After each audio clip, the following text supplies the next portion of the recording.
One visit to Loita makes one appreciate the beauty of Kenya, a beauty brought about by the preservation of the environment, wildlife, and culture.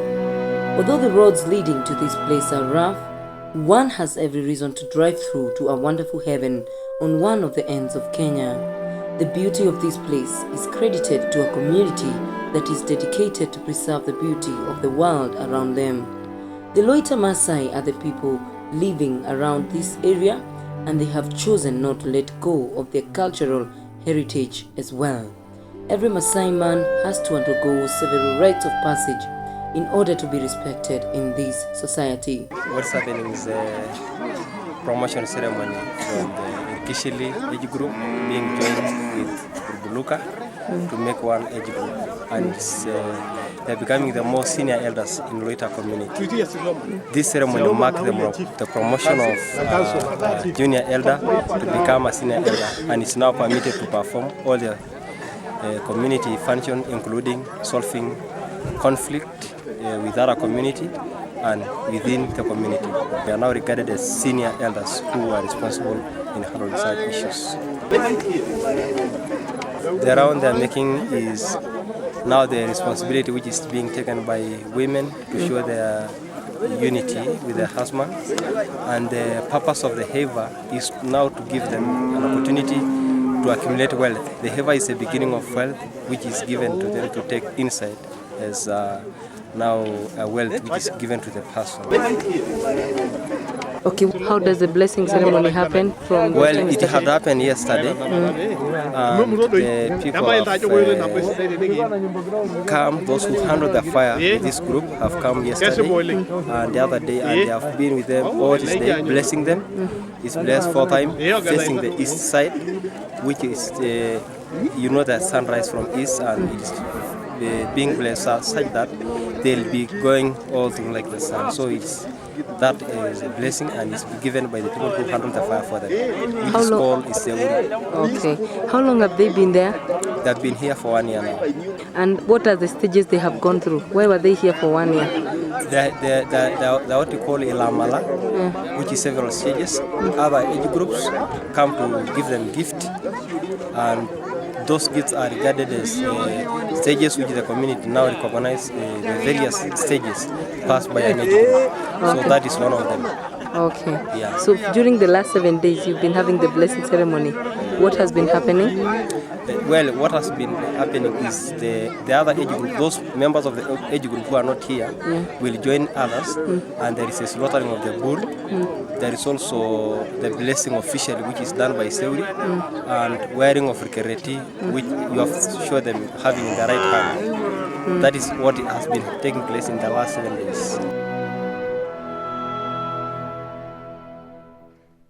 A drive to enter Sigera gives an unimaginable view of 2 big Manyattas located on top of a hill. On the right side is one with 250 houses, and on the left is one with 150 houses.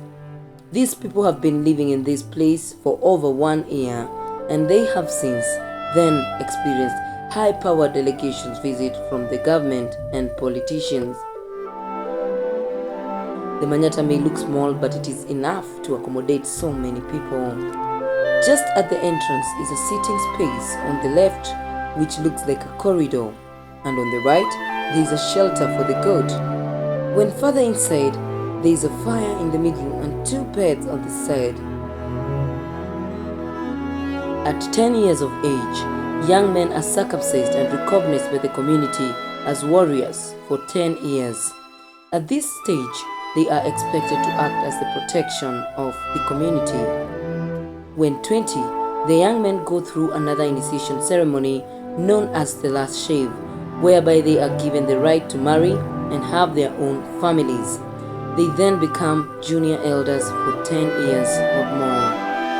The Loita Maasais are governed by a Laibon, who works hand in hand with the Council of Elders.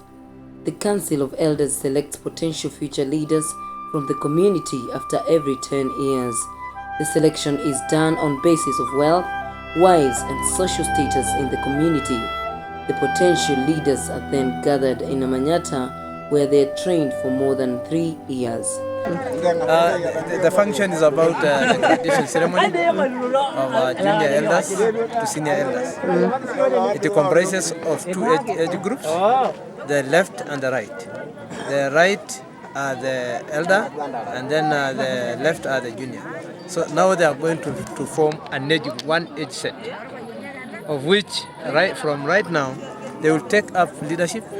They are given officially power to lead and power to make decisions for the community. So generally, this is the last ceremony they will hold, and right now they are going to start to initiate ceremonies themselves for the younger boys now to make age sets. Yeah, I'm Councillor Parkiswa. I'm the councillor for this area and a cultural leader too.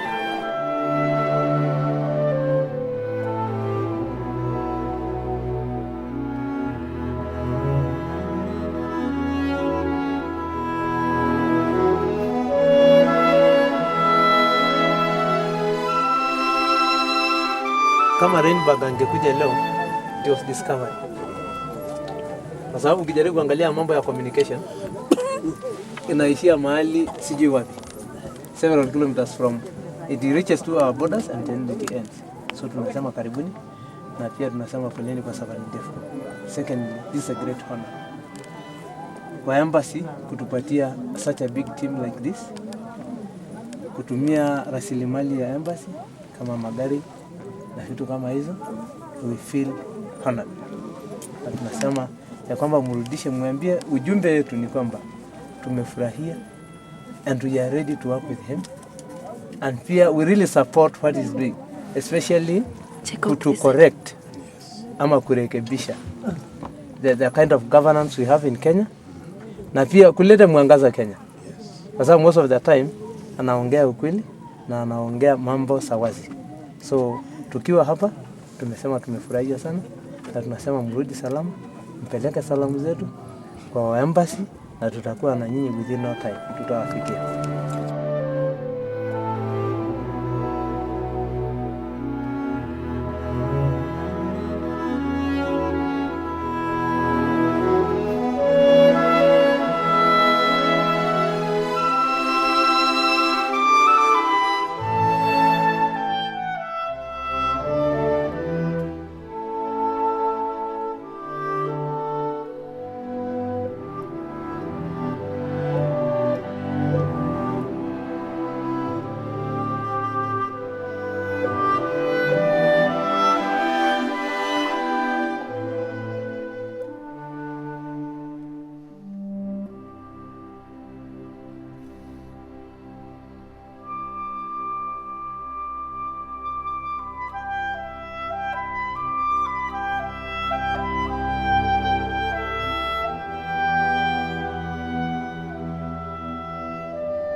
As soon as evening clocked, the cows were back to the Manyatta and the ceremony was ready to begin.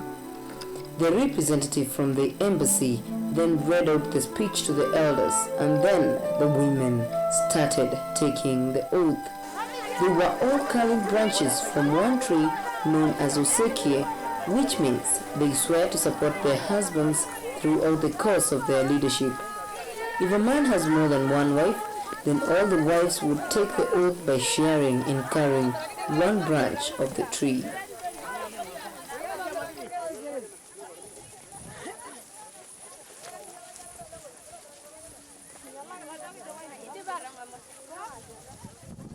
The women are expected to make 4 rounds around the Manyatta.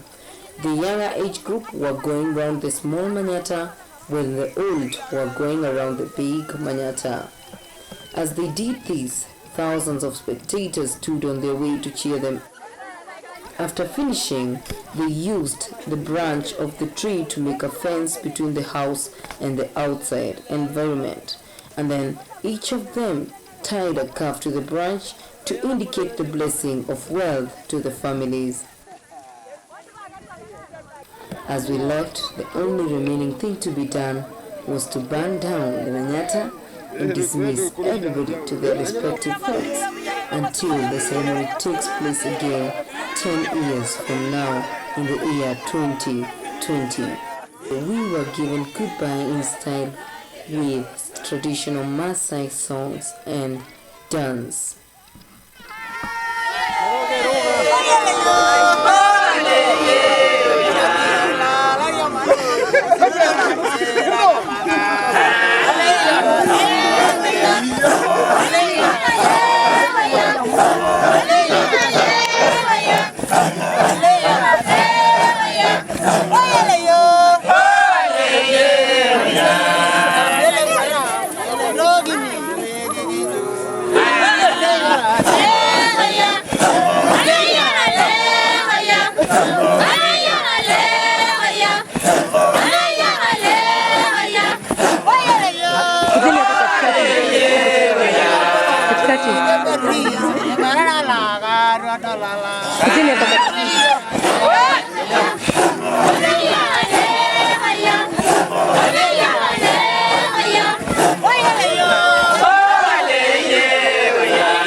Mà nó có đâu, bữa nay không đắt kìa.